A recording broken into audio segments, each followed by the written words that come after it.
So, No at problem. the risk of burning the residents out on thyroid cancer, we're going to switch gears. We talked about a little bit about adult thyroid conditions. So we're going to talk about pediatric differentiated thyroid cancer. So I'm Kara Meister. I'm the newest faculty in pediatric otolaryngology. And I have many interests. Most of them relate to the T part of ENT, so the throat, so thyroid and airway. And so I would like to just spend a few minutes talking about two really controversial differences in pediatric thyroid cancer. I don't have any disclosures. So today we will review the demographic characteristics of patients with thyroid masses with a focus on incidence of well-differentiated thyroid cancer in the pediatric population, as well as introduce the very first guidelines dedicated toward the pediatric patient, which came out in 2015. And we'll do this through a case presentation. And I will start with a disclaimer that you should have your iPhone because it's interactive. And this is an actual case, so consider it like a QIC presentation that is meant to be illustrative and not critical of the outside hospital. And we should keep it here within our confines. So, basics about a thyroid mass or thyroid nodule. Usually in the pediatric population, they are detected as asymptomatic cervical lymphadenopathy. Okay, so in your adult patients, they're going to present with a thyroid nodule, and kids, they actually present with a neck mass. They can also be discovered as an incidentaloma on imaging for other reasons, or during physical exam of the thyroid itself. In the pediatric patient, we think about other pathologies that are in the neck, so congenital neck masses, thymic cysts, ectopic thymus, vascular and lymphatic malformations can all mimic thyroid pathology. So in thyroid nodule incidence, in America. So it's very common in adults to have a thyroid nodule. It's very rare for children. At least that is the current data, that it is very rare for a child to have a thyroid nodule. So around 5%. That data is changing a little bit. So this is our first audience response. So I hope that it works. If it doesn't, we'll just shout it out. But wait. What app do we use? Yeah, you didn't change up the app. So there should be a link. Start the presentation. It's not the same presentation. That's okay. We can just shout out what you think. So the cited rate of malignancy in a pediatric thyroid nodule. 25%. 25. Takers for 25. I'll take 25. Taking 25. This side of the room. 10%. 10%. Nothing higher? 75, 90, 90. Going once, going twice. Sold to 25%. So 25% is the cited rate. So already we're talking about different population, right? So very few nodules, relatively high rate of harboring malignancy. And here is what that table looks like. So it's inverse. In adult patients, common to have a nodule, more rare to have a malignancy. And then the young adult population crosses over. For the evaluation, as the residents know, basic thyroid tests are really a mainstay of initial evaluation in the pediatric patients because we have a higher rate of malignancy and we want to minimize trauma and blood draws. We often will also draw their globulin antibodies, TPO antibodies, and a vitamin D level at the initial screening for these children. If they have a personal history or family thyroid autoimmunity, we remember that they can have benign nodes in their neck, and children have nodes everywhere, so you have to take their lymphadenopathy with a grain of salt. But at the end of the day, really the thing you want to get to is thyroid ultrasound, as long as it's not a thyroid hyperfunctioning nodule, then you'll move down the algorithm of scintigraphy. So thyroid ultrasound, we're performing more and more of these in our clinic, both in 730 Welch and in South Bay. It's the key role in screening, and it's great for kids because there's no radiation exposure. It's non-invasive, it's cost-effective. Most children will tolerate it. We've been using some of the VR goggles to get them to relax and be able to get a really great exam. And we're doing it both in the clinic and in the OR, pre-op and intra-op. For these patients, which has been a great addition. So here are some characteristics. So A, normal thyroid, Okay, B, more of a solid, benign appearing, well circumscribed lesion.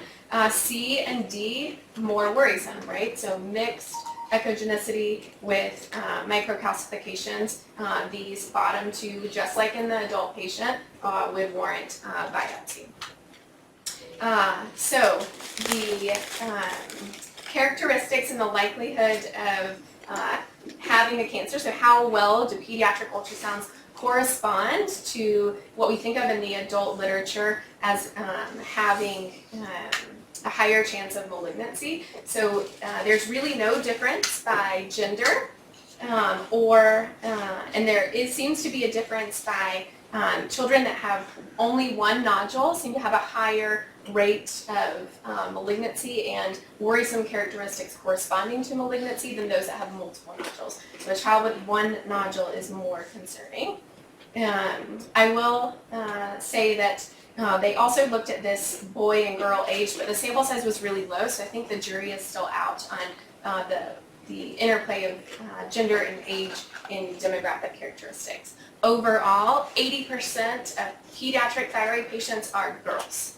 Okay, they're most often in the 15 to 19 age group, and then the risk goes down for well differentiated as you get younger.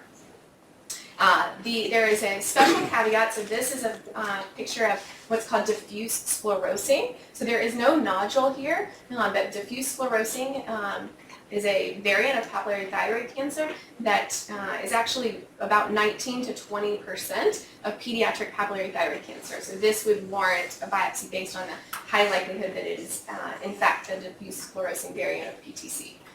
We did one of those last year with Dr. Orloff. We believe that this is an increasing in incidence disease. Kids are more likely to harbor malignancy within a nodule, like we spoke about. We're talking about girls, 15 to 19. The younger the patient, the higher the risk of distant mets at presentation. And people think that is just because it's a younger patient, it's a worse biology, so it presents in a more severe, it's a bad player from the start.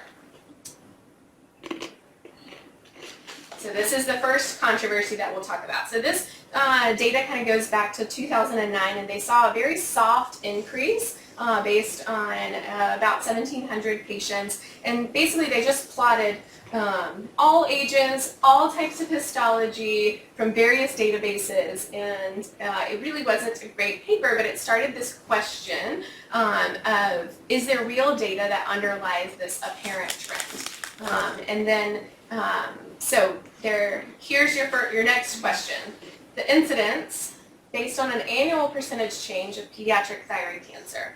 So our four options are stable since the 90s according to SEER data, increase but we think it's due to detection, increase but only in boys, or has increased including an increase in T2 and 3 tumors at diagnosis. Jason, you cannot participate in the poll. Imaging? Increased imaging. There may not be a right answer to this. D. Imaging? D. D. It's too weird. Why would you write it that way? I don't believe that. How would you say test taking strategy and going with D? Yeah, so we will present our arguments that it's actually increasing, maybe some by detection, but there seems to be also an increase in larger tumors, which argues against the detection by imaging argument. So the first SEER data look that is the most cited data on this, and it says looking at all comers of the pediatric population, and in this paper they define pediatric as up to 29 years old, right? So that's critique number one of this data that everyone throws around, because the majority, like 80% of their patients were in that 19 to 29-year-old category. So it's kind of crazy to start with. But they said, okay, it's more likely in teen girls, and when they broke it down to their smaller sample sizes, they thought, yes, there is an actual change, right? But it doesn't matter because they all do fairly well. Does this mean R1 through R3 are still children? According to this? Yes, you're all children. They're all children. They're babies. There we go.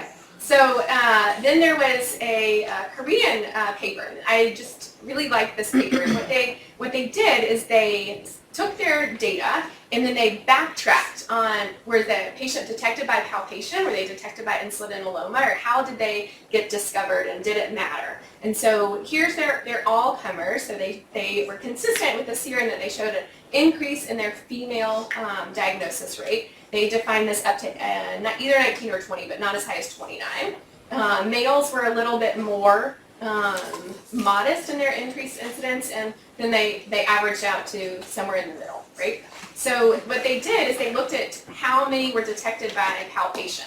And the argument is, so about 72% of them were detected by palpation, not imaging. Okay, so this was really the first paper that called into question what everyone had kind of said, oh, it's just that everyone now has an ultrasound machine and kids get radiated all the time. And, you know, we do CAN scans for every trauma for kids now. So that really was, this was kind of the first paper looking at that.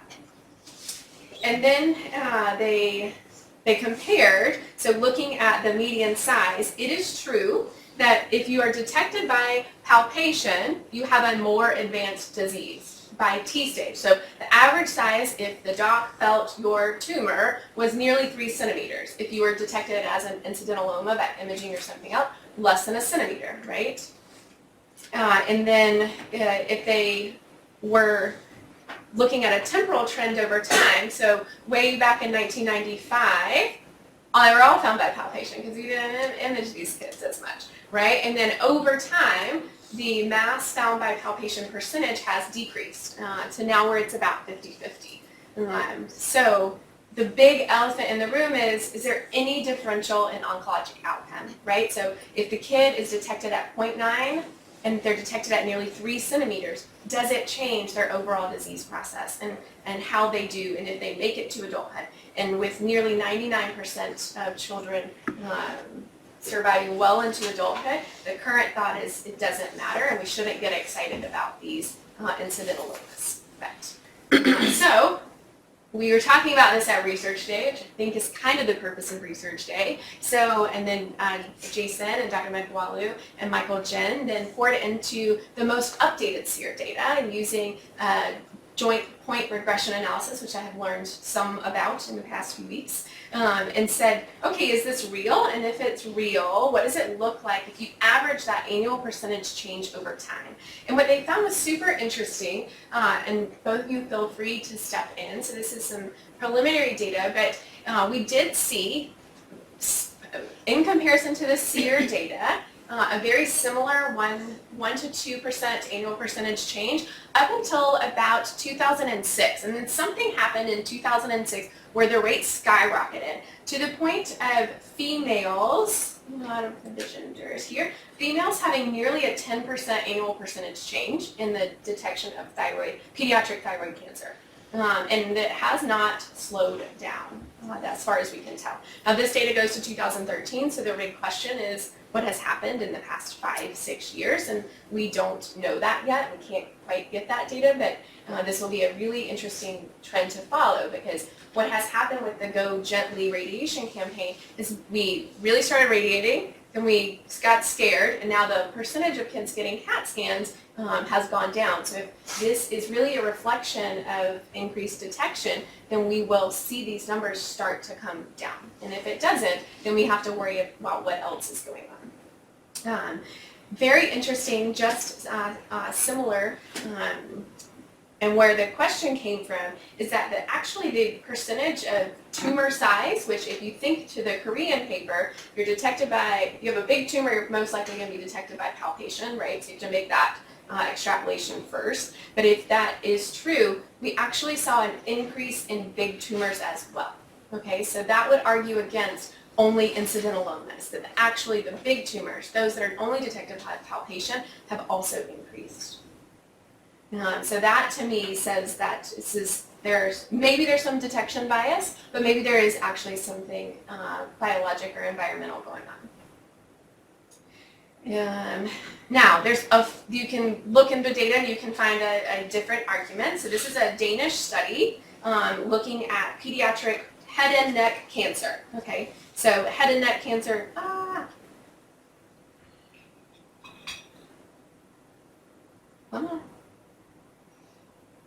It's all comers of head and neck cancer. So the females are the blue circles. I don't know why it won't sit up.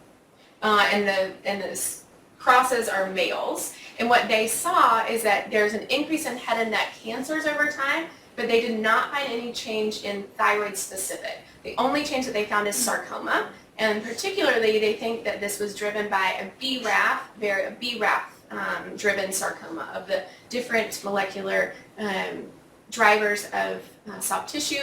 It seemed to be those most associated with BRAF mutations, which, as we know, is also highly associated with thyroid cancer. So the BRAF valine 600E is a implicated genetic mutation in thyroid cancer. And so there's a growing question of whether or not these are different environments causing similar genetic changes that manifest in different patients in different ways. So there are many theories as to what this is, right? So some people say high iodine, low iodine. You eat too much broccoli, you eat too little kale. Actually, the cruciferous vegetables are inversely related with, yes? Can we go back and talk about that data you showed? Yes, this one? Because to me, the one before that, it's very striking to a dumb facial plastic surgeon like me. So how confident are you guys in that data being accurate? So what it does is the joint point software is put out by the National Cancer Institute, and what it does is it takes all of your annual incidence rates for every year, and then it tries to fit it using up to 5 different joint points, and so it runs through all the algorithm, because the problem is, like, if the data isn't linear because the rate changes every year, then you can't fit it with a linear That's fine. thing. What I'm asking you is how confident are you this data is replicable and this is actually accurate in terms of representing what's happening? Because if it's true, that's incredible. Right. And this is what deserves a lot of discussion. So what is your theory about what's happening in 2006? Well, it's hard to say, but in 2006, in 2006 was the first time. I mean, fundamentally, the question is there something different about the way the data is being collected? That could mean detection, it could mean different exam, it could mean the way it's being reported into the database. There's a lot of different possibilities. Yeah, so To see something jump like that acutely, I mean, that is either completely erroneous or just absolutely an astounding medical finding. It's one of the two things. Because, I mean, it shouldn't happen. So I can speak to that a little bit. So SEER is probably one of the highest quality, collecting mechanisms for cancer surveillance in the entire United States. And right now I think they're up to like 18 cancer registries that are involved. These only include the 9 original registries, and that's usually what you use for looking at incidence rates. So this is like, it's not because they included additional areas. This is the original 9 registries. And how good are those registries with pediatric patients? So the registries are selected for high quality reporting. Yeah, so One other thing they is- mostly come out of children's oncology group sites. Is kind of a marker to qualify as a good SEER database, and so we think that they are good. There are a lot of theories about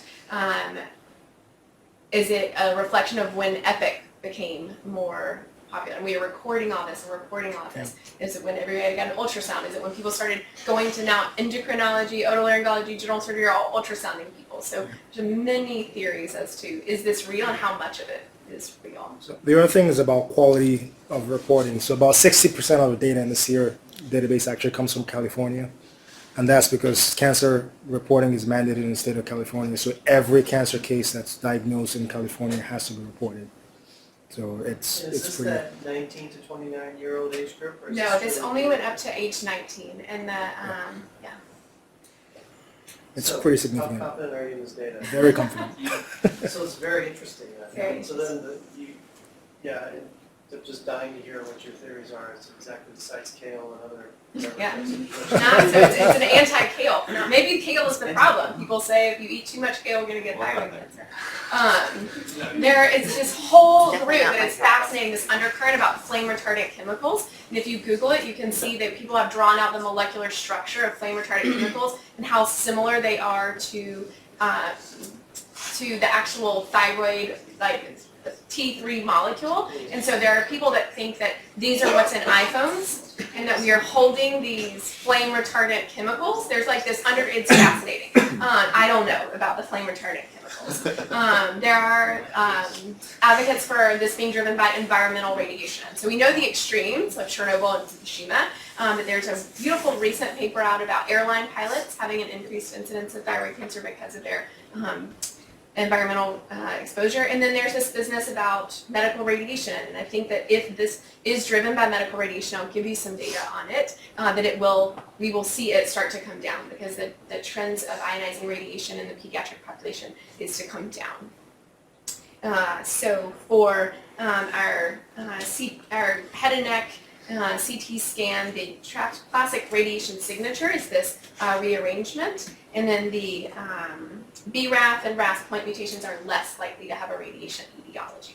Okay, so But just one thing, how certain are we that this isn't, what you mentioned earlier, more about reporting and more looking, if you will? I mean, it seems to me that there's a significant likelihood that that's all that's going on, and time will sort this out a little bit.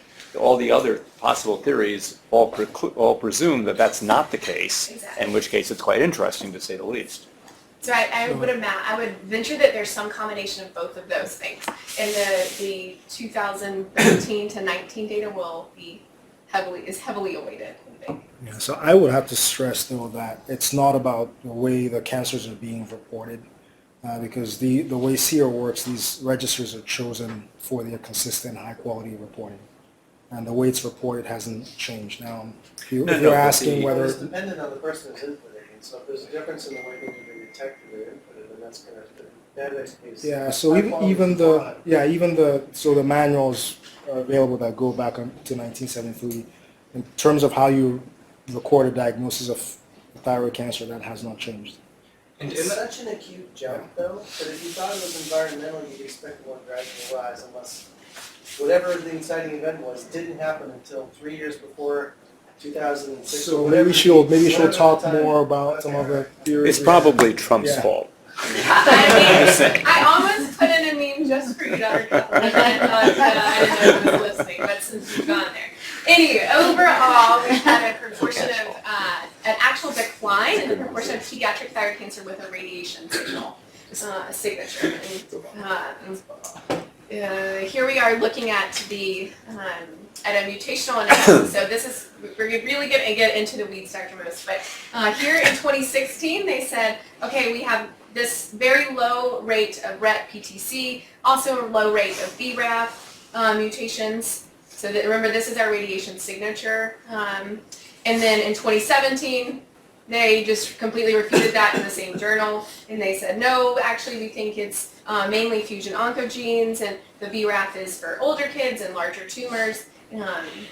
And then there's this beautiful meta-analysis that shows, it looks at all the most recent papers. So now we're looking at some 2016 data, which is a little more updated than SEER, but probably not much because of the delay in publication. And looking at percentage-wise from the older papers, so 04, 05 up to 2012, we're looking at more RET PTC proportion of tumors. And then strikingly, we make a complete shift in the 2014 and 2016 papers as to what people saw as a proportion of genetic drivers in their pediatric thyroid cancer.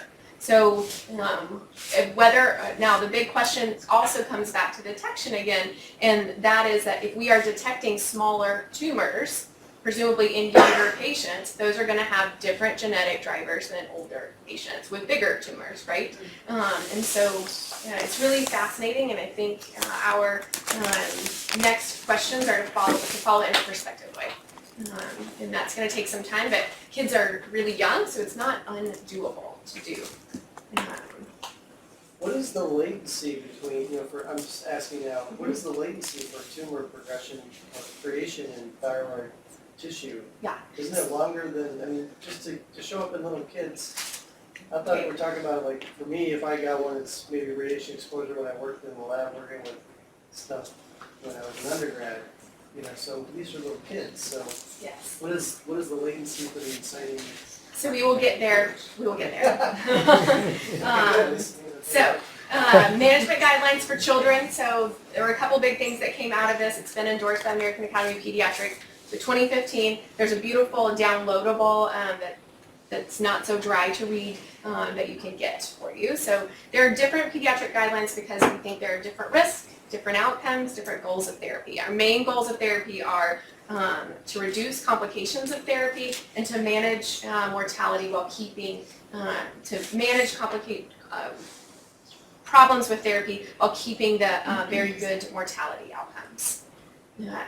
So define a child. So the ATA guidelines first said, okay, this data is all over the place. The first thing we are going to do is say a child is 18 or younger. Okay, that's what they say. So that's where we are. And then they also think that all future research should divide this into pubertal and post-pubertal, which is why that there are men and women, girls and boys are 11 and 13. They're different ages because we think that there are different endocrinologies. 90% of papillary, they're usually multifocal, and up to a quarter can have pulmonary metastasis at the time of presentation. Bone mets are less rare. It tends to be more of an adult phenomenon. And all of the increase in incidence is underlined by papillary thyroid cancer. Okay. In the gold boxes, you will see the recommendations pulled out, but just a note on pediatric follicular thyroid carcinoma, it is very rare, and while the blank statement is that the mutational profile is unstudied, you should have a high index of suspicion of PTEN mutations in these patients. It seems to be a very high genetic driver. I promise we're going to come back to you, Dr. Rose. We're going to do it through this case study. So a 15-year-old girl that came to our Children's Thyroid Center had a sister diagnosed with Hashimoto's, and given the strong family history of autoimmune thyroid disease and thyroid cancer in her family, she did a screening ultrasound. So here's our incidentoma, right? So she had TSH all normal. Her anti-TPO antibodies were elevated, not surprising given her long history of Hashimoto's. Vitamin D was a little low. So as we talked about with the residents, if you have a Hashimoto's patient, you should have an experienced ultrasonographer so they don't freak out about all the nodes in the neck, right? Okay, so here's her ultrasound, all right? Anybody want to talk about it? Right side, left side, anything? What's this? That's a good start. Yeah. What's this? Hypervascular lesion with Calcification. Calcium. yeah, maybe some microcalcifications there, right?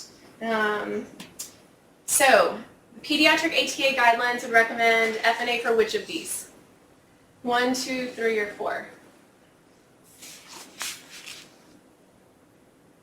This is assuming that you would not act, that you would act on the FNA and not remove it anyway? Correct.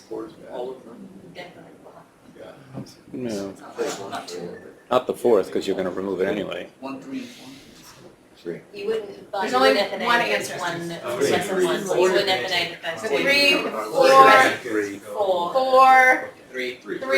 3. Nobody for 1? One. I would do 1. It's 1, right? Because children's thyroids have a different baseline volume. Size does not matter in the pediatric guidelines, okay? The suspicion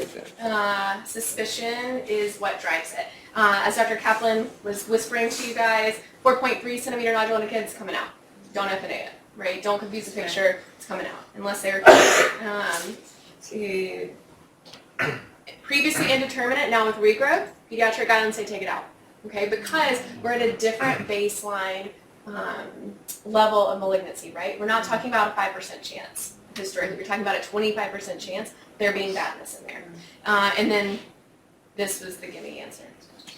Okay. Sorry, quick question about the Yes. 4.3 centimeter nodule. Yes. So you're saying don't FNA because it's coming out. Wouldn't a positive FNA also modify your management where you might plan ahead of time to do a total as opposed to a hemi if it came back positive? For the 4.3 centimeter. Yes. So if you knew that it was a cancer, you would do a different operation. Just hold on to that thought. Okay. Okay. They're Planted, yeah. increased likelihood, so common markers of a badness, hypoechoic irregular margins, really in pediatrics it's that increased blood flow, okay? Microcalcifications and abnormal cervical nodes are softer in kids, okay? Because kids have a lot of nodes. If they're suspicious nodule, make sure you look at their neck at the same time, okay? And then in the pediatric guidelines, it is very clear that if you're going to do an FNA, it should be done with ultrasound guidance. It's a strong recommendation.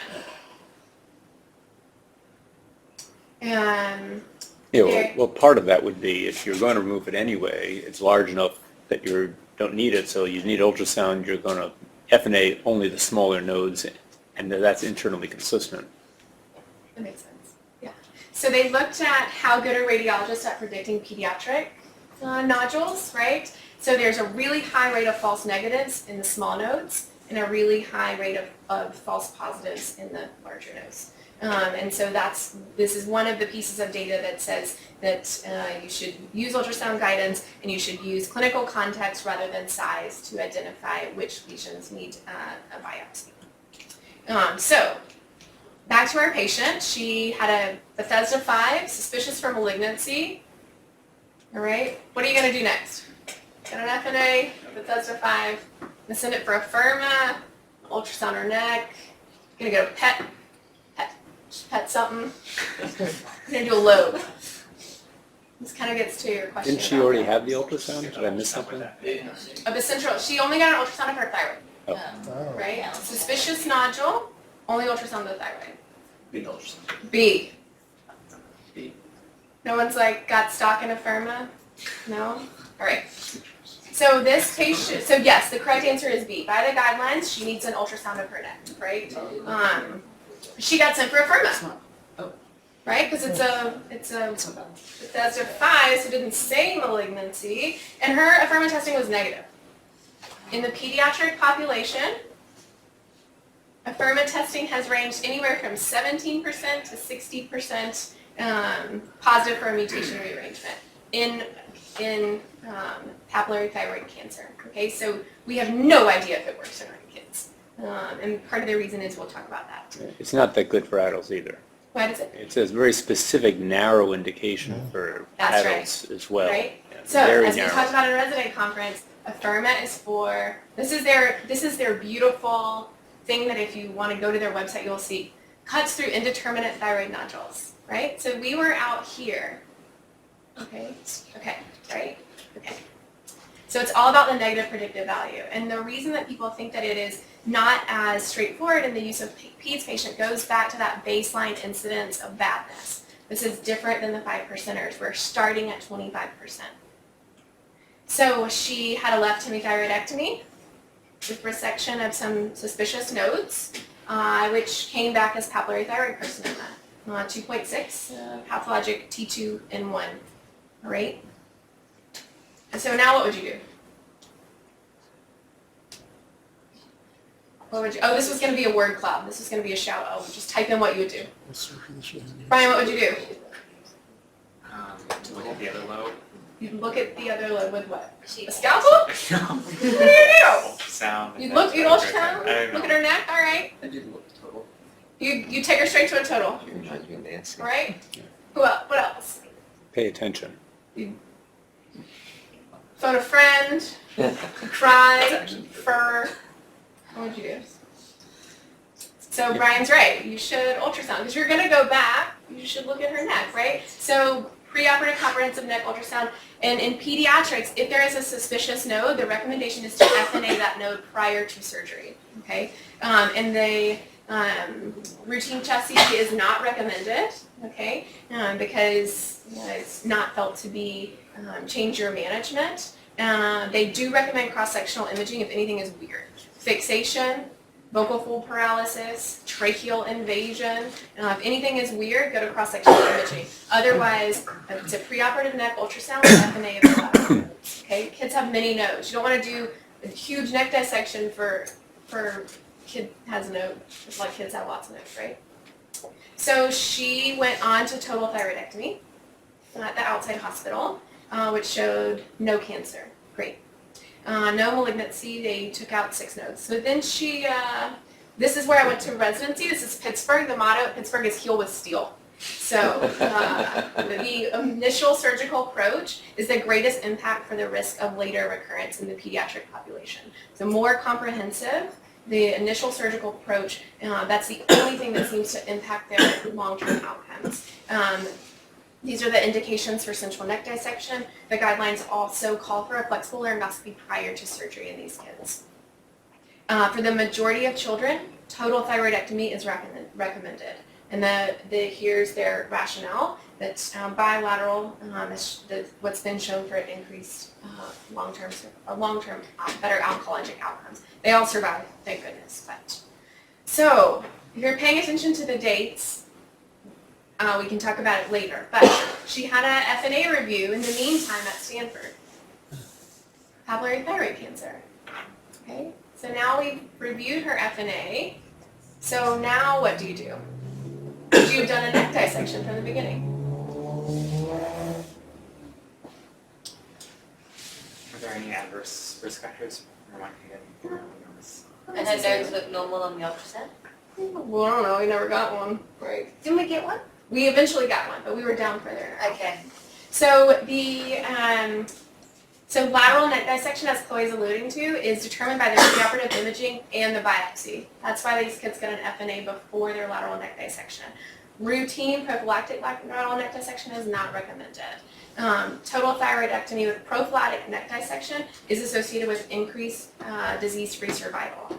There is an argument against that in that the data that drives this, all those kids also got adjuvant radioactive iodine. So we don't do that anymore, so we don't know if this is a valid argument, right? The people that support this recommendation, their argument is that you decrease their disease burden and the efficacy should they need radioactive iodine, right? So, Martha, I feel like I'm slightly confused.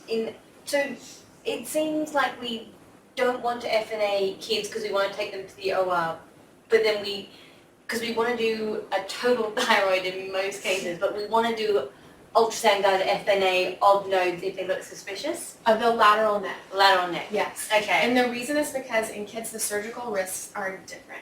So in kids grade less than 10, they have a increased risk of complications when you're in the lateral neck. Okay. Okay. Yeah. And so okay. you want to be really mindful about doing a lateral neck dissection in the pediatric population. Okay. Yeah. Okay. So when we're talking about FNA of the nodes, we're just talking about the lateral neck. Okay. Okay. Pre-op. Yeah. Just to add to that. Yeah. I'm confused too. Okay. Okay, we had that mass, right? Yep. On that first ultrasound. Yep.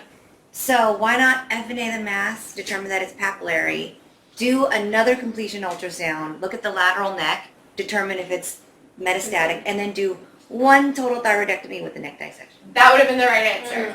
But that's not what happened. Oh, okay. This is the case that illustrates why these guidelines are different for kids. So that's what we should do. That's what you should do. Okay, just check. That's true for an adult. Yeah, that's what I was gonna say. Yeah, but the way this Yeah. was like, oh my god, now I'm confused. Unfortunately, in Just pointing the out like thing Pittsburgh. before this, the thing was that we don't usually FNA thyroid nodules because in kids, like you were saying, we shouldn't FNA the thyroid nodule because we're going to take it out. If it's In most- huge, Only if if it's it's huge. huge. you're It's gonna a take it out board anyway. Only if it's huge. Okay, that makes more sense. Or in the guidelines, if you've got an indeterminate but the nodule is growing, Yeah. then you take Okay. it out. But this was neither of those, right? This was a smaller nodule. Okay. As opposed to just an so- adult with a much lower likelihood of malignancy where you can be a little less forceful even on small nodules. There are a dime a dozen, not to mention that in sub-centimeter thyroid nodules in adults, even if you knew it was papillary carcinoma, it is far from obvious that surgery is necessarily necessary. But that's a different grand rounds. Yeah. Tina can tell you about that. It was her resident topic today. Just one anecdote on pediatric. There's no NIM tube smaller than a 5, so that's a limitation that we think about. And we do get intraop parathyroid, intact parathyroid. Here's the kicker for the recommendations. Pediatric thyroid surgery should be by people that do 30 or more a year. We're a magnitude of 10 since I started away from that. But Gary Hartman and I have agreed to scrub on all pediatric endocrine to help each other out and try to build this practice, giving ourselves a few years to see if we can hit that standard of care. That's where we are. how many pediatric thyroid surgeons can be in the United States then? Exactly, not that The many. authors of that. But it depends on if our data is right by Dr. Most. What if it's really increasing? I don't know. So, Fail. or tail, that's right. So Sorry, back to my question about the 4.3 centimeter nodule. yes. What about the FNA for that? Because you're saying Yeah, don't FNA. FNA because it's going to come out anyways, but if you FNA it comes back positive, they'll probably change your initial operation from a hemi to a total. That is true. And that is not in the algorithm. It's not accounted for in the algorithm. So I put this, I hope it plays. So she came to clinic to see us. You can get an FNA in the OR too. Oh, it's not gonna play. It's in the my apologies. And unfortunately her right true vocal fold is not moving. And she has this in her left The bed. question isn't follicular, but invasion. What would you do now? FNA. So she's this. It's like 0.4 millimeters. I think. 0.4. Also, one thing that we were just sidebarring and disturbing your talk, for which we both apologize mutually. That getting frozen sections for follicular, which isn't the issue here, that's not going to tell you about invasion, which was the point, obviously, in follicular carcinoma versus non-carcinoma. But question of papillary yes or no, a frozen section in the OR is usually pretty darn good at that. So you can have your cake and eat it too, so to speak. Okay. So what I did when this came is I went with our option from before and phoned a friend and took them to adult tumor board, right? Or for our adult colleagues to weigh in. And that's what we've done with all of our thyroid patients. We've had 16 come through our center, which is, I think, great. So the other thing that we do at that first clinic visit when they come to see us is we get them into cancer genetics. Okay, and so we have a dedicated cancer geneticist. So 5 to 10%, and I think this is why some of the Afirma data is not as robust in the pediatric, have a germline mutation. Okay, and so we send them to cancer genetics. This is this girl's pedigree, actually. So a lot of papillary thyroid cancer in her family. So she will go on. So there are pools that have higher risks. We think about these syndromes, familial adenomatous polyposis, Carney, DICER, PTEN, and Werner are the most common. I put this picture in here, so this is my soapbox. So FAP, I don't remember if any of you remember last year we took care of a young girl named Lizzie, and so Lizzie had neuroblastoma, pancreatic neuroblastoma, and while she was in Thailand visiting with her boyfriend, and she thought that she had food poisoning, and turns out she went to a hospital and she came back, and we met her for epistaxis, and while we were meeting her, we noticed that she had a scar in her neck, and as it turned out, she had pediatric thyroid cancer, which may have led to an earlier diagnosis of her FAP, which may have prevented her ultimate course. And so I got really interested in the genetics of papillary thyroid cancer at that juncture. And so I'll point out a few of the most common. So Carney complex, really the first thing that you notice is this is a myxoma of the ear, Dr. Chong, for you, that's there. They have these spots in their eye and lentigines. Okay, so the cutaneous lesions are the earliest manifestations here. DICER1 syndrome is this weird thing getting all this press right now, but it's thought to lead to multinodular goiter in the pediatric population, which then some percentage of go on for thyroid cancer. So we've been sending all of our multinodular patients for genetic counseling. PTEN hamartoma, we have one of these in our practice, and so their lifetime risk of thyroid cancer is 35%. It usually happens around age 30. So we recently had an 18-year-old that just popped up with some nodules, and so we talked in our tumor board about how aggressive, do we follow the normal surveillance for these kids or not? They have an overrepresentation of follicular thyroid carcinoma. Werner syndrome, super rare, early gray. Thyroid carcinoma is the most common soft tissue malignancy that they have. And then, so what does Adrienne do? Adrienne Wakely is our genetic counselor. So she talks them through 3 different panels. So the thyroid cancer panel, which is 11 genes, covers all the symptoms we just talked about. which are these, the pediatric solid tumors panels, which is 40-something, or the big gun multi-cancer, which is 83 genes. And she talks with them about risk benefits. If they get genetic testing for the patient and it is positive, they will test all immediate family members free of charge. So we send all of our new referrals to Adrian as part of our evaluation. We talked some about, Dr. Mosh, you asked about the other group, which is radiation. So the thyroid nodules develop in cancer survivors. We know that. The peak incidence seems to be around 15 to 25 years after exposure. But if a child is exposed at earlier and with dedicated neck radiation, then the incidence becomes much higher. And then females that are exposed to neck RT less than 10, about 20% of them go on to have papillary thyroid cancer by 50 years old. Right, but so the latency is decades. We think it's about 15 years, 15, 20 years. Right, so it doesn't explain. Doesn't explain that. What you're talking about. No. Although there have been studies on the Chernobyl population and the Hiroshima and Nagasaki population in children after exposure that seem to suggest like a 5 to 8 years of latency between just cancers in general to It's very, from an isotope perspective, it's very different than what you get. right, than medical radiation, yeah. The malignant changes after radiating benign cerebellopontine angle tumors have been on the order of plus or minus 8 years, not 30. The pituitary literature, however, particularly for meningioma inducing in the cella, is more like 30 years. 30. We're back to kale. Back to kale. That's right. Anti-kale. So in children, there's no real staging system, so they divide them into low, medium, and high risk. That's as good as we've got. And the argument for this is extrapolating adult data we don't know if it's going to work because they're very different beings.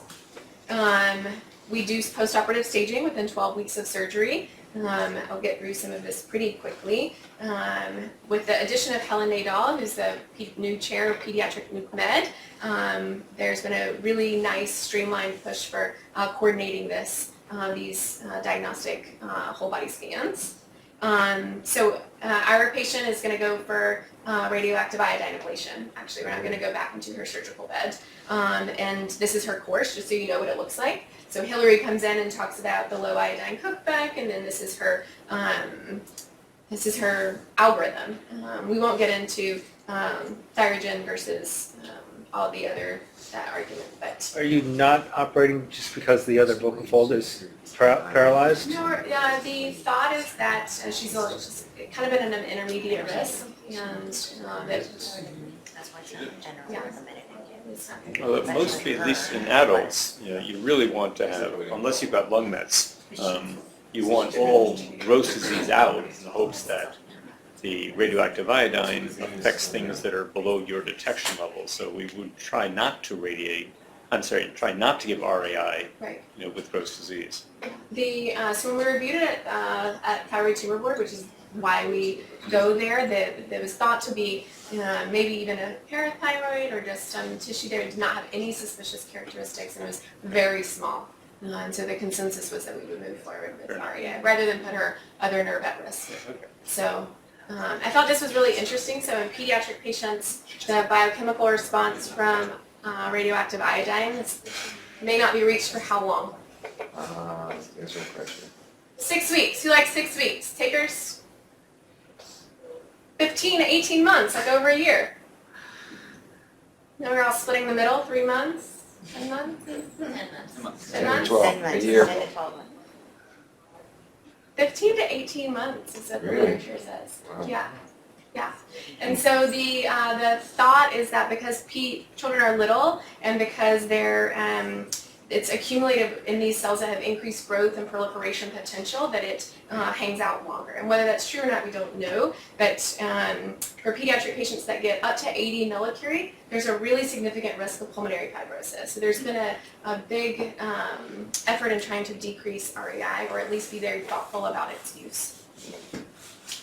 This is probably my favorite paper I reviewed, so it's out of the Netherlands. It's 65 patients, so they contacted patients at a median follow-up of 11 years and asked them to come in for objective salivary studies and xerostomia index. And they found a clinically significant salivary dysfunction in about 35% of patients who had gotten radioactive iodine as a child. And they saw that in both the millimeter flow as well as their xerostomia index and the chemistry. So I thought that was a pretty cool paper. In surveillance, as we talked about in resident conference, do it in the same lab, measure your thyroglobulin with thyroglobulin antibodies. There are, from recommendation number 23 to 35 in the guidelines, are about surveillance, which I will spare you. There's one real study on tyrosine kinase inhibitors for progressed pulmonary disease. Labatinib seems to be well tolerated, and these are the case series of an N of 3 of before and after in pediatric patients undergoing labatinib tyrosine kinase for pulmonary metastasis. And then the future here is using augmented reality. So here's some of our work over in the Holden's lab, and this is a breast model. So this is Brian Hargraves, and this is what he sees, this model, and then this is what the actual, and this is what is through his glasses, and trying to use this either for patient education, and once the technology gets to be more fidelity in actual biopsy accuracy and surgical precision. And then because of all of the debate on what is the incidence, then we're going with that. So we really want to work on morbidity more than mortality. We're trying to measure our outcomes, increase our volume, and all learn together. This is our team. So Hilary Seeley is our pediatric endocrinologist. Kim Hazard is the dedicated pathologist. Adrian Wakeling is our current genetic counselor. Helen Dahl is the new chair of pediatric nuclear medicine, which has been really instrumental. Richard Barth helps us with ultrasound questions and contrast enhanced ultrasound. And then Arun Wagiswamy is from pediatric hematology and oncology. And then we have dedicated people in our on the adult side who are service consultants to our group.